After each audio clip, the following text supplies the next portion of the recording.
Mr. Defako, if you can hear me. Good evening. Hello. Can you hear me? Yes, I can hear you. Go ahead. Did you get my question?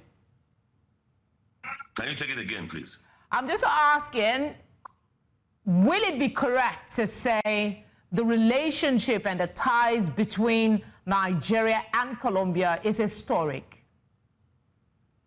Yes, it's historic in the sense that it's one of the very first few South American countries or Latin American countries that established relations with Nigeria in 1979, to be precise, January 1st. So the woman in question, who's the Colombian vice president, is the first Afro-Colombian and the second woman to hold that position. So historic in many respects. Francia Marquez is the vice president of Colombia, and not many people expected her to be appointed to that position. As you know, the Colombians have a very large Afro population of people of black descent. And I'm sure a lot of people will know Colombia more for the Medellin cartel in Cali. But I think beyond that, some people know them again for football. A lot of you know that we have players who have played for a very long time in Colombian football during the World Cup and all that. Again, another thing, Colombian capital is Bogota. They are very good in coffee. So Colombian coffee is quite popular. As you know, I'm a director of Olam Agri, and we have investments in Colombia. So this is good for us. Okay. It is good for you, and I'm sure a lot of people in your area of specialty. Talk to us about this MOU that was signed. It was signed in 7 critical sectors. It covered 7 critical sectors. One of them is to boost trade, tourism, security, and agriculture. These are just some of them. What can you tell us about this? Let me see now.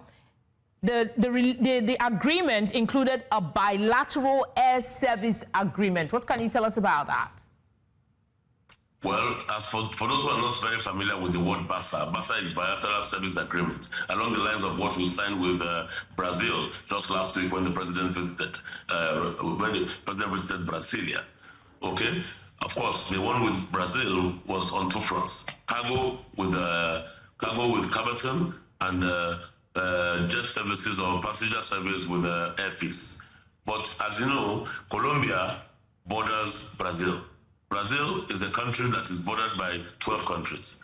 10 out of those countries that border them, Colombia is one of them. And they're looking at having us be a transit, a kind of hub for South America. So, I mean, it's just very instructive that in the last 1 or 2 weeks, Nigeria has been playing host to very serious countries. We're open for business. And of course, our president is the chief marketing officer of the country. So the bilateral air service agreement means that there were 2 things. There will be export of Colombian coffee to Nigeria, and there will be imports from Nigeria of things that the Colombians find very appealing. They're talking about spices, and they're talking about, because you see, like I said at my intro, the Colombians, about 30% of the population is of African descent. Okay, in that axis, you have Colombians of African descent. Okay, considering Nigeria's efforts to diversify its exports beyond crude oil, how can Colombia's experience in renewable energy and coal production support Nigeria's transition to a more sustainable energy mix? I didn't get that question properly. I think there's a bit of background noise here. Sorry. Okay, I will repeat it. Nigeria has been making efforts to diversify its export beyond crude oil. You've talked about other areas. How can Colombia's experience in the area of renewable energy and coal production support Nigeria's transition to a more sustainable energy mix? The sustainable energy mix is a sine qua non. If you remember back in the day, we used to have the Enugu coal mines. Nigeria too had that history of coal. For those who are, for your international audience, Like Enugu in Nigeria used to be called the coal city. So there's a lot that can happen. The energy mix now comes with solar, renewable energy, green energy, and everything working in what you call a holy trinity. So it's important that for us, in the spirit of South-South cooperation, for us to collaborate, for us to cooperate, and for us to coexist. So in that vein, it will be very instructive and very important for some of our power companies, the likes of EGMI and the other ones, to have a kind of bilateral with Colombia. Colombia is a third world country like us. Colombia, like I said, is part of the South-South. Everybody's moving towards what you call the global South. No, everybody's leaving the global North and coming to the global South. We must do business with ourselves. We must have that handshake. We must make sure that we have mutual coexistence, and of course, we must ensure what you call shared prosperity. Let's talk about the visa processing for diplomats. One of the key things in the MOU was how to make it easier for visa processes for Colombian diplomats. How will this enhance bilateral relationship and facilitate greater exchange between both nations? What is always very important in diplomacy is what you call a spirit of what you call entente cordiale and what you call camaraderie. What do I speak to here? If Nigeria and Colombia have an agreement which speaks to the fact that visa arrival for Nigerians who want to do business there and vice versa, that will promote trade and tourism. Let me give you an example from Africa.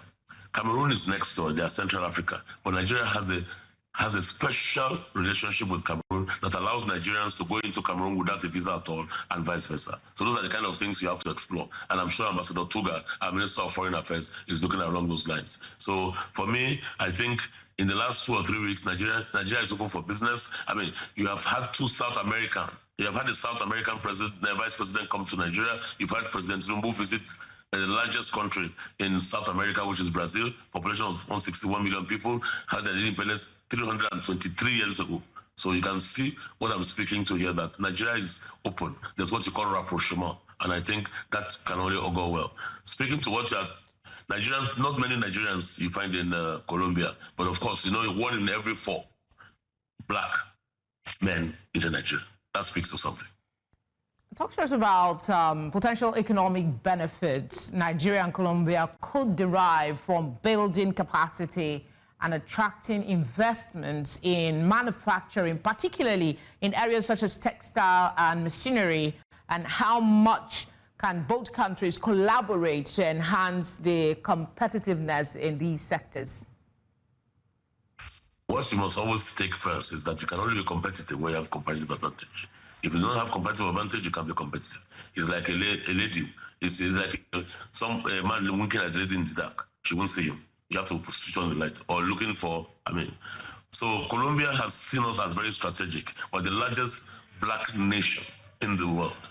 And for that counts for something. We have human resources. It's not about potential here. It's about the resources that are available all across the world. Everywhere you go in the world, you find a Nigerian doing something, either in the area of technology, either in the area of renewable energy, either in the area of culture and diplomacy. So we're everywhere. We're spread our tentacles far and wide.